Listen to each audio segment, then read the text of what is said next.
Yes, it's finally here. The Cheltenham Festival is upon us. Welcome along to the Racing Postcast, brought to you by the Racing Post, sponsored by Unibet. I finally made it down to Cheltenham and its lovely country house. You can see from the background behind me.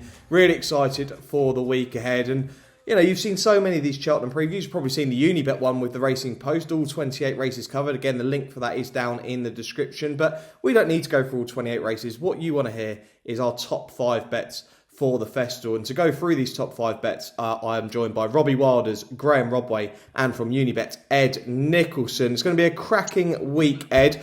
I'll let you tell me how excited you are about the week, but also the offers that are coming up for the week. Well, plenty to get involved with at Cheltenham, as we all know. Plenty of horses, plenty of bets. But the offers for Tuesday are already through, so I'll bring you those. We're going money back second or third on the Supreme, the first race, open race we feel. So money back second and third for the first race. We're also going extra places in both the handicap races, the 250 the Ultima and the 450 the Boodles. And really the cream for us is the Unibet Champion Hurdle. It's the 7th year that Unibet has sponsored the race. And we're going to be top industry price on every horse in the race from 9 o'clock in the morning. So top price, top industry price, whatever you fancy, go to Unibet. You won't get a bigger price from 9 o'clock on the day of the race. There we go. Top industry price on the Champion Hurdle on day one of the festival. The Unibet Champion Hurdle. Do check Unibet out for that, and you'll have all the terms and conditions on the website as well. Right, time to get into the top 5 bets of the festival. We're each going to spin for our top 5 bets, going 5 down to 1. And first of all, Mr. Robbie Wilders, how are you, and who is going to be bet number 5? Yeah, good, thanks, mate. Do you know what? I was going to go Broadway Boy in the Brown Advisory, but he's been ruled out this morning. So I've had a last-minute rethink, and I've gone for his stablemate. We've all been caught in the Ultima at 250 on the Tuesday. We've not seen him in about 3 months, but he clearly wasn't right on his previous start. However, if you go back to his previous runs behind Broadway Boy and Flooring Porter at this track, then he's quite well treated off 134, I think. He's got a first-time tongue tie on. He's always been very highly regarded. He was sent off for a very short price for a Grade 1 last season. And I just sense that his season's really geared around this race. So I think we've all been caught at a double-figure price in the Ultimate to kick things off. We've all been caught for Robbie Wilders then, 11 to 1 currently with Unibet. Graeme Rodway, to you next, who is number 5 on the list? Hi Sam, how you doing? Yeah, I'm looking forward to the week. Really looking forward to it. I want to kick off with a winner, so I'm gonna go for Lossymouth in the 410 on Tuesday, the Mare's Hurdle. I think she's the biggest certainty lining up all week. Forget all the other Mullins hot pots. She's got so much in hand at this field. She absolutely thrashed Love Envoi last time. I think Love Envoi might actually be her biggest danger again here. There's a £1 swing in the weights in Love Envoi's favour, but I don't think that's going to get her anywhere near. I actually think the step up in trip will bring out further improvement in Lossymouth. I mean, Triumph Hurdle winners always seem to stay well. And I just think she's got loads and loads in hand. So kick off with a winner, Sam. 4:10 Tuesday, the Mare's Hurdle, Lossymouth for me. Lossymouth 4-6 favourite. Yeah, looks like one of the bankers of the week. And Ed Nicholson, number 5 for you, please. Well, it's interesting listening to all the strategies. I've gone for an outsider as my 5th choice. I'm going to go for Iberica Lord in the Unibet Champion Hurdle. And if I may, it's my only each way selection, but I think it's a classic each way bet. Dead 8, 12, 14 to 1, being supplemented. They're not supplementing him for no reason. They obviously weren't even thinking about it until Constitution Hill came out. But I think the makeup of the race will suit as well. We know that he needs a fast pace. I was slightly worried that he might not get that, but Not So Sleepy is sure to go fast.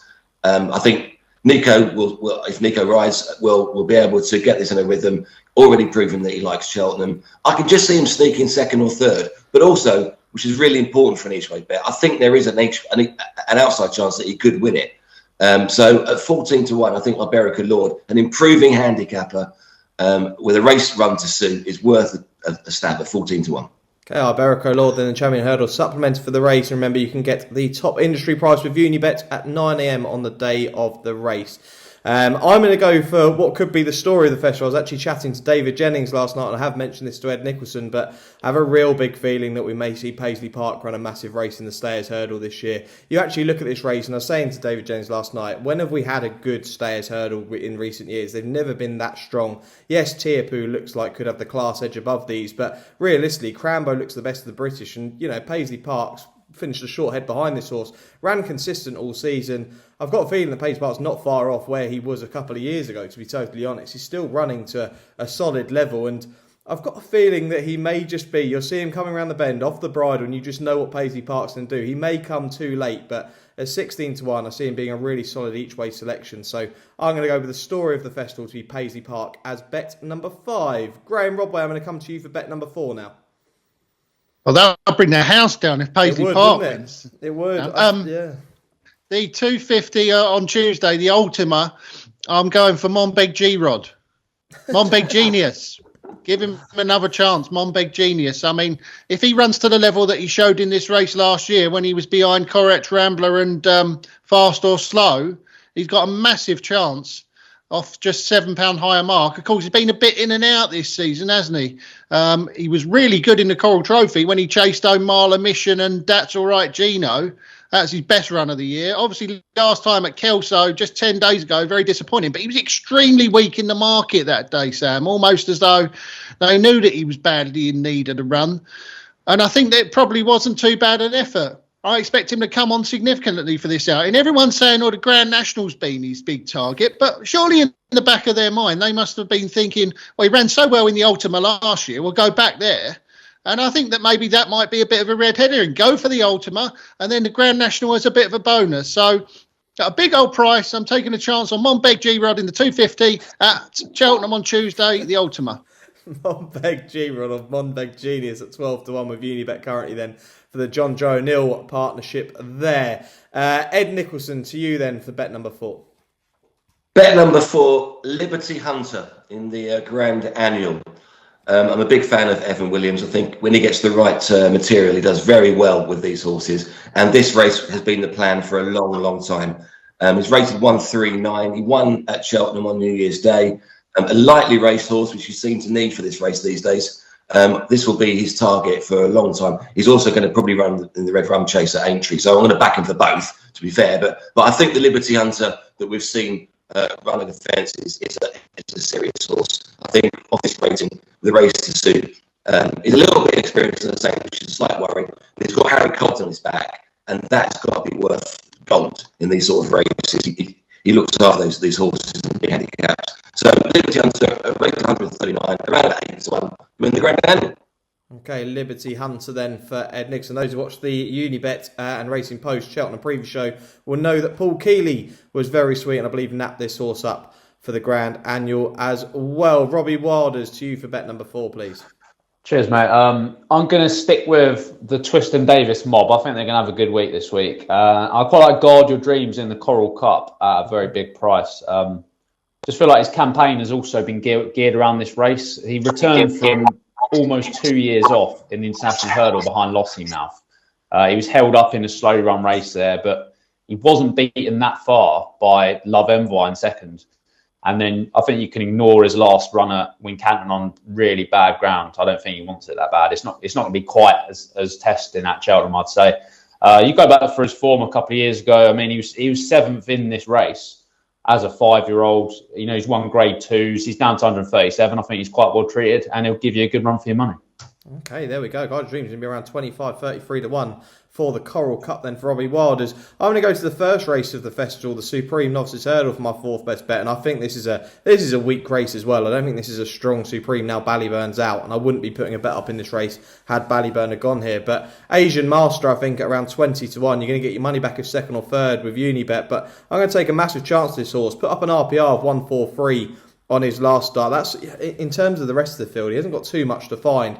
He's unbeaten for Willie Mullins, 2 from 2. I was really impressed by the way that he won at Furnace back in December, and then he finished ahead of Better Days Ahead, not Bright Days Ahead, but Better Days Ahead by 10 lengths. I think there's so much improvement to come from this horse. The ground's going to be on the soft side, which you'll really appreciate. I think there could be an outside. The other one to take note of is Mr. Jiff. I've heard a lot about Mr. Giff as well. So there'll be the two, but I do like Asian Master at a very big price for a jockey, Mr. T. Costello, who I haven't heard too much about, but that could be another story for the week. Bet number 3, we will go to Ed Nicholson first. Bet number 3 will be Stage Star for me in the Ryanair.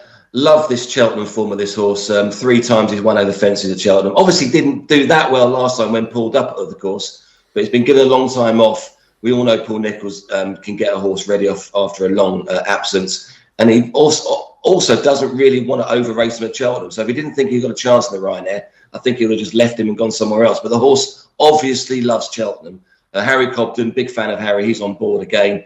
And I can just see him going around on the inside and just being too good for them. There's a few horses in the race which I like, the old favourites, like a Hoy Senior, but he disappointed me last time. I did originally think he would be a Ryanair type. But I'm going to go for Stage Star to keep up that Cheltenham good run that he's got in the back of his form book with Harry Cobden on board, around about 4-1. There you go. Stage Star for Ed Nicholson is his number 3. I'm going to go next. I'm going to put up Built by Ballymore in the race that Robbie just put up with the Coral Cup. I think this horse has been really well campaigned by Martin Brazel. I actually wouldn't mind seeing this horse in the Gallagher Novices Hurdle. They've obviously come here, especially on the back of Ballyburn, going for this race. But he finished 8th in a really strong maiden right at the start of the season. But since then, has been running extremely well. He's going to suit a really fast pace in the Coral Cup. I absolutely know that 2 mile 5 furlong could be ideal. We often see Martin Brazel campaign these horses so well at Cheltenham. These silks also come to very good effect at Cheltenham. I've got a feeling he's far better than a mark of 139. He's a graded horse in the making. He has been well found in the market. He's around 8-1. He's a slick jumper. But I can see Built by Ballymore winning the Coral Cup, the 250 on the Wednesday. Robbie Was, I'm taking you on in the Coral Cup, but who's going to be your number 3? Good luck to you, mate. I'm going for day 1, number 3, Melantino in the Boodles 450. Now, a lot of these horses, it's sort of a bit of a guess up for their handicap marks, whether they are well treated, but we can say, like, categorically, Melantino is on a good mark. He's been dropped £10 from his French rating. You know, he wasn't beaten that far by Sergino last time. Burdett Road, his form ties him with Burdett Road, who was the leading British triumph 4-year-old hurdler aside from Sergino. And I just think 126, he's got the ground in his favour. He is on a good mark, and I'll be very surprised if he wasn't in the first 4 or 5 at least. Okay, Melantino, 13-2. And looking at Unibet's website here, you've got the first 6 places here. So worth taking advantage of that. Graeme Rodway, you finish us off with your number 3. Yeah, number 3, I'm going for the Get Out Stakes on Friday, the 5:30, the Martin Pipe. Also, I've been banging on about for a little while now. No Ordinary Joe was second in this race last year off a £1 lower mark. He was trying to give £1 to Iroko. That's a grade 1 horse, Iroko. He had an impossible task that day. Did remarkably well to run him so close. He's clearly been trained for the race again this year, Sam, because he's had 2 runs over hurdles recently, steadily improvement, and a big eye catcher when coming from the rear to finish 3rd at Kempton last time. Just did enough to keep him on the same mark here. He's been really well backed, so I think it could be another one for the green and gold. No Ordinary Joe in the Martin Pipe 5:30 at Cheltenham on Friday. Okay, there we go. No Ordinary Joe in the Martin Pipe, the final race of the festival on Friday. So there's our top 3 bets. We're going to be getting our best 2 bets shortly after this. Want betting on the horses to be anything but flat? With an app that impresses every time out. You're on. Want to watch live streaming of races in the UK, Ireland and around the globe? And get a chance to win even bigger with 3 Uniboosts every day on any horses you want. Unibet. You're on.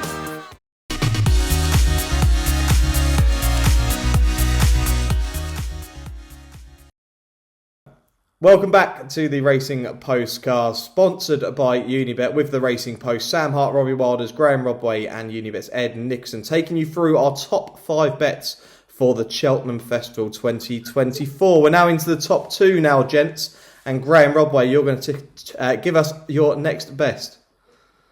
My next best is in the Stayers Hurdle. It's the one that beat your Paisley Park last time out, Sam. Crambo in the Stayers Hurdle 3:30 at Cheltenham on Thursday. He's a rapid improver, Crambo. Absolutely rattled home to finish 3rd behind Slate Lane at Haydock. And improved significantly on that to beat Paisley Park and the rest in the long walk at Ascot last time. Now, I haven't seen hardly any horses out battle Paisley Park when they're alongside him on any running in anywhere in Britain, because Paisley Park's one of the strongest stayers about. But Crambo comes right into that category. I think the stiff finish will really suit Crambo here. Fergal O'Brien's never had a winner at the Cheltenham Festival. No. But he's trained this horse to peak for the race, having given him a long time off since that Ascot run. I think he's going to break his duck here with Crambo 3:30 at Cheltenham on Thursday, the Stairs Hurdle, Sam. And let battle commence. Graeme Rodway, Crambo versus Paisley Park once again. Good luck to you there. Around 4-5 to 1 is Crambo for the Fergal O'Brien stable. Robbie Wilders, to you next for your next best. Yeah, I'm absolutely spot on. Totally agree with G-Rod there. Crambo for me, number 2. This is a better Stairs Hurdle than usual, but he is a much better candidate than usual. I expect him to pull further clear of Paisley Park this time. He's the one, apart from Tierpu, who's on a massive upward curve. And at this stage, you're getting about 5 to 1, despite the fact that Irish Point, who is probably his biggest danger, is running in the Champion Hurdle instead. I can't see him being out of the free. I think that's a knock in each way bet. And a small bit of improvement, again, will make him a massive, massive danger to Tierpu. So Crambo for me. Okay, 2 votes for Crambo as the number 2 bets there. Interesting. And Ed Nicholson, don't tell me you're a Crambo as well. I do like Crambo, but not in my top 5. I'm going to go down the odds and go for Lossiemouth here for the same reasons mentioned earlier on, really. She's obviously an improving mare. She hasn't got that much in hand on the official ratings over a field, but it's just the way she did it in the Unibet hurdle. Wouldn't be out of place in the Champion hurdle, the Unibet Champion hurdle. And I think around about 7 to 10, I think that she is probably a fair price as well. I know that sounds a bit silly, given what I've just said, that she's not that far ahead of the field, but she won so easily. She's got any amount in hand, and she will progress into a Unibet Champion hurdle horse next year. And I just thought Lossiemouth it's a horse that's going to win. She will win the mare's hurdle. Okay, there we go. Yeah, I agree. I completely agree with this Lossiemouth, especially the step up and trip's going to suit this horse. I'm going to go with one in the Ryanair Chase, taking on Stage Star. I can't believe I'm doing this, but it's the other Nichols runner in here, which is Hitman. I was really impressed. I think this is a great each way bet in this race because Banbridge, looking at the rain that we're getting, it may dry up on Tuesday and Wednesday, maybe a non-runner. We'll have to wait and see. But I think Hitman, at the start of the season, they discovered an issue with him. They gave him a wind up. I never liked backing a horse straight after a wind up, and then he was a bit disappointed at Cheltenham. And then he came out behind Shishkin, and there was definitely one stage where you thought, actually, Hitman's got a bit of a chance here. Shishkin, yes, pulled away from this horse, but I thought that was a really good display from Hitman. At one stage, I thought he was going to be just an entry specialist, but he's ended up showing last year, finishing 3rd in this race, that he can do it at Cheltenham. I think he's a bit of a big player in here at 20 to 1. Don't know who's going to be riding this horse because Harry Cobden's obviously going to ride Stage Star, but I would give Hitman a major chance at a big price around 20 to 1 in the Ryanair. Right, gents, it's now time for the best bet of the festival. I'll keep it short and sweet because we've already had this horse mentioned twice, and it's Lossiemouth in the mare's hurdle. Graeme Rodway and Ed Nicholson have made a really good case here, but I just think everyone worried about this step up and trip, saying, is she going to get home? I think she's definitely going to get home, and I think she's going to do it really well. I think we're going to see a really impressive display. I think we're going to see a champion hurdle contender for 2025. So Lossiemouth at around, Ed said around 7 to 10. That would be the bet of the festival for me. Yes, it's short, but I think she'll win. Robbie Wilders, the bet of the 2024 Cheltenham Festival. Yeah, you lot are playing it way too safe with this Lossiemouth selection for me. I'm going for Load of Sood in the County Hurdle. I think this horse has a cracking chance. Dan Skelton's won 4 counties since 2016. And, if you like Iberico Lord in the Champion Hurdle, how can't you like Load of Sood in the county? Load of Sood hit 1-2 in running in the Betfair Hurdle. He was sort of clear jump in the last. And then Iberico Lord, obviously a serious handicap horse, reeled him in. But he finished 16th of the 3rd, and that horse was Go Dante, who obviously fought out with Favois, who was 5th. The Imperial Cup on the weekend, I think that Betfair was already working out really well. And Load of Sood, he's back in form now. I think he's got a massive chance. Yeah, Skeltons are quite short on this. Load of Sood around 6-7 to 1, been well found in the last week or so. Ed Nicholson, to you for your best bet of the festival.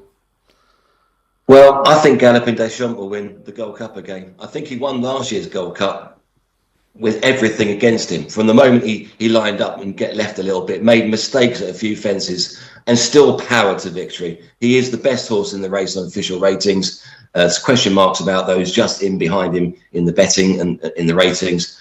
And Willie Mullins would have trained him for perfection for this race. I actually sat next to Willie at an event, and I said to him, does he have, is he a fast horse? Does he have the speed? Because I always thought he was a plodder, a horse that, outstayed everybody. But he said something amazing to me. He said he'd have the pace to win a champion chase over 2 miles, which I don't know whether he was just saying that to get rid of me. But I think this horse has got it all. I think he's one of the best horses I've ever seen. His jumping isn't great, I must admit, but he just gallops him into submission. And around about 5-4, I could see this going off odds on. I really could. So Galloping Des Champs, my bet of the festival, at around price 5-4, and the fact I think he'll win as well, obviously. Okay, Galloping Des Champs in the Gold Cup, and now the man that we really want to hear from, Monbeg Genius over here, Graeme Rodway, who is the best bet of the 2024 Cheltenham Festival. Thanks for the big build-up, Sam. Yeah, I can't wait for the Champion Chase 3:30 at Cheltenham on Wednesday, because I think that El Fabiolo is going to fluff his lines here. You heard it here first. Edward Stone is going to put him under the sort of pressure that he's not been under before in any race. Alan King's already said that Edward Stone is going to go blasting off from the front, just like he did at Newbury. I've never been convinced by El Fabiolo's jumping. I think that might come undone if Edward Stone can put him under pressure. And I reckon that Edward Stone's going to grind El Fabiolo and the rest into submission. That's a 3:30 at Cheltenham, Champion Chase on Wednesday. It's around 13-2, 7-1. Edward Stone in the Champion Chase, the bet of the festival for Graeme Rodway. Ed, I'll just quickly come to you. Just remind people where they need to go to get all the offers for the week, and also they can get Nicky Henderson's blog across the week. Is that correct? Yeah, unibet.co.uk is the website, but also really important, go to the enclosure. So unibet.co.uk/enclosure. That has every offer, all the blogs in one place every day. So on Tuesday, dial up that URL and you'll get all the offers, all the blogs. You won't need to go anywhere else. You can click through to the bet slip as well from there. There we go. And you're on your way to Cheltenham today, Ed, is that right? Yeah, I've got to do the onerous task of finding a few people to give tickets to. They're all dotted all over the place at Cheltenham. And then, I'll be getting a good night's sleep before the big day tomorrow. Yeah, well, I'll be seeing you on Unibet Champion Hurdle Day for sure. Robbie Wilders, what's your plans for the week for Cheltenham? You're going to be in the office? Mate. Got an awful lot on this week, as we all have. I'll be very much in the office in London, and then I'm flying out to America on Sunday morning to sort of recharge the batteries. So it should be a good week, and should be a good week off after. A well-earned break for Roy Wilds. A hard worker is Robbie in the office. And Graeme Rodway, I'm going to be seeing your face in a couple of days, I believe. Yeah, I'll be there, Sam, Wednesday and Thursday. Look forward to seeing you and Ed at the track, and I can't wait for the action to get going. I'm buzzing for it, Sam. Let's get it going. That's it. Not long now. Really excited for this year's Cheltenham Festivals. Let us know down in the comments who your best bet of the festival is. Do like and subscribe. As always, we're going to be back a week on Thursday for another Racing Postcast previewing the weekend action. We'll also do a slight review of the festival. Well, thanks very much for all the support leading up to the Cheltenham Festival here on the Postcast, and we'll see you again very soon.